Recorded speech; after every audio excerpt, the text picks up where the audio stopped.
Hi there, how's it going everyone? I'm Kendra Perry. If this is your first time joining me for a video, I am a functional diagnostic nutritionist who specializes in female hormones and detoxification.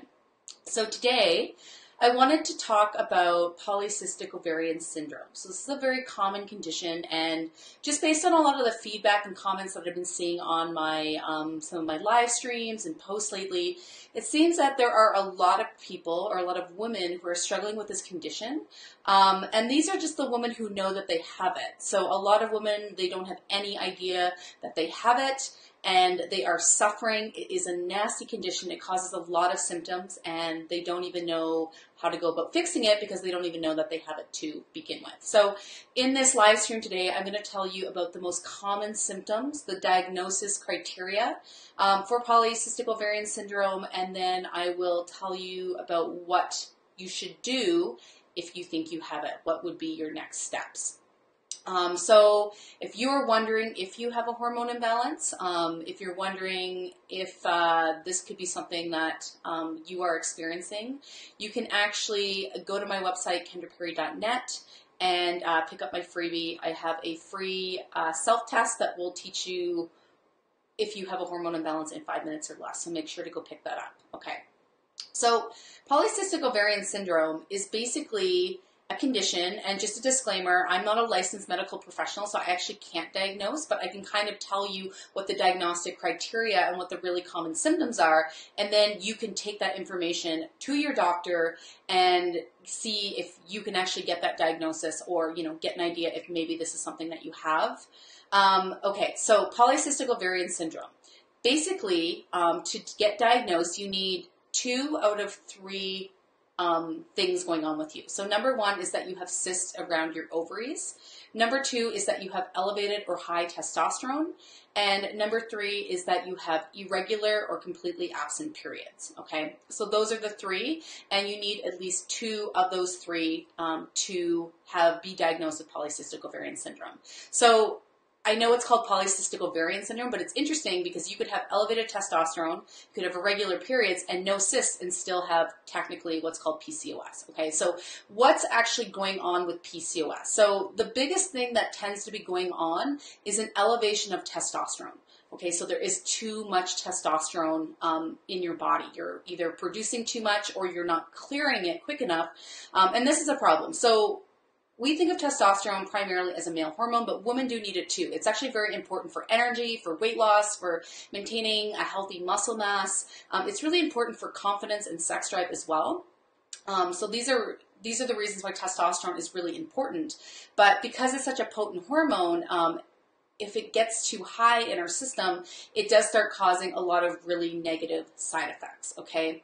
And what happens is, so this is really interesting, I'm going to get a little sciencey on you here, but there's actually a direct pathway between testosterone and estrogen. So your body can directly convert testosterone into estrogen, but not back the other way. So when testosterone levels are really high, sometimes the body will start converting that testosterone into estrogen. And estrogen, being a growth hormone, responsible for the growth of the uterine lining, when you have too much of it, can actually lead to cyst development. It can cause growths that are unhealthy, like cysts.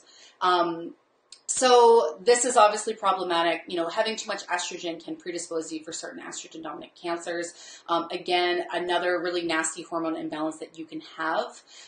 When estrogen levels are really high, you tend to get those PMS symptoms. You tend to feel really moody, irritable. You might get migraines leading up to your period. You might have really painful periods or heavy periods. Acne, you could even get insomnia, that sort of thing. So those two tend to go together. Typically when I work with a woman who has PCOS or elevated testosterone, we do tend to also see that corresponding elevated estrogen. So really typical symptoms of too much testosterone that might actually tip me off to tell someone like, hey, maybe you should go to your doctor and see if you might have something like PCOS. So this is going to be acne. Acne is really common, that irregular cycle or period, so your cycle is really inconsistent, it's not regular, maybe you don't have a cycle at all. Oily skin, oily hair. Hair loss is really common, so you might be losing hair on your scalp, but growing hair in all the wrong places. So losing hair on the scalp, maybe growing facial hair, chin hair, chest hair, even back hair. That's really common. You also might have abnormal heart rhythms. You might have blood sugar imbalances. It does predispose you for heart conditions like heart disease. So that's all very common. Also, weight gain. Gaining a lot of fat, especially around the belly, is really common when you have elevated testosterone or PCOS.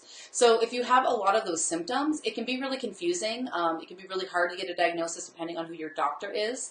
But those are those really typical symptoms. And if I see, one or two or any combination of those symptoms, I'm immediately thinking, what's going on with testosterone and what is going on with PCOS? Is this something that this person has? Okay.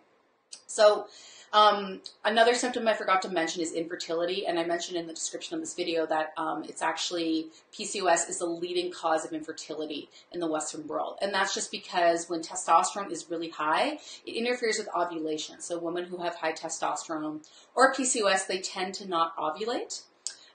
Which of course means that you're not going to be able to get pregnant.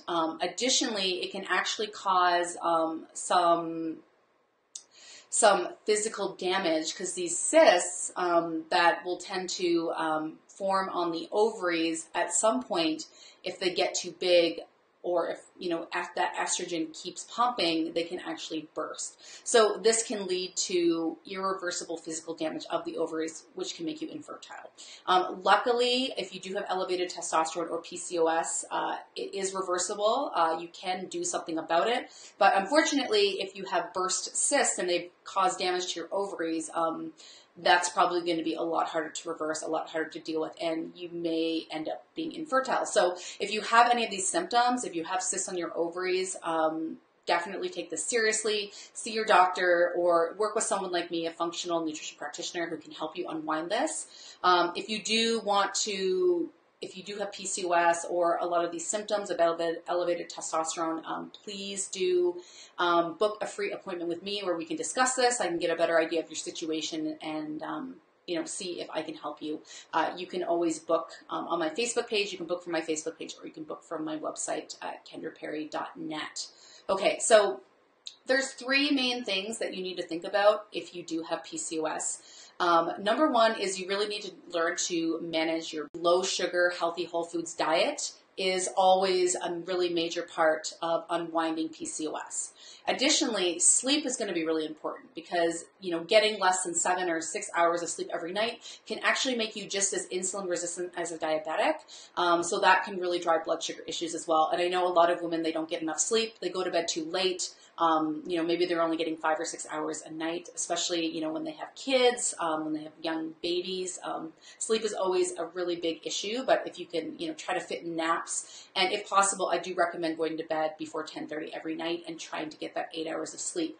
That's going to make a really big difference. And then number 3 is making sure you're getting regular activity without pushing it too hard. So I think a lot of women over-exercise. A lot of women are always thinking about weight loss, and they think in order to be fit, to be healthy, and maintain a healthy weight loss, that they need to exercise constantly. They need to do tons of cardio. It can be counterproductive, and it can actually really wear down your system, and it can cause further blood sugar imbalances. It can also affect your sleep. So I like to focus on movement over exercise. Move your body every day, but don't stress it out. So don't work out to the point of exhaustion. Take rest days and just make sure that every day, an hour or two, you're moving, whether it's walking, doing some sport that you really love, maybe it's yoga, maybe you're doing some light resistance training. Just make sure to get that movement every single day, and that can really help restabilize your blood sugar as long as you aren't overdoing it. Okay. So I hope you guys enjoyed this video. If you have any questions, make sure to ask me in the comments section. Even if you're not with me live today, I do come back and check these messages always. So I will answer your question. Give me a like if you like it. And if you do want to determine if you might have a hormone imbalance, and especially if you might have elevated testosterone, check out my free self-test. It's on my website, kendraperry.net. It's totally free, and you can find out in 5 minutes or less if you have a female hormone imbalance. Okay, I hope you guys have a wonderful hump day. Wednesday is always a great day to get through because we're that much closer to the weekend, and I hope you had a great New Year, and I will talk to you in my next video.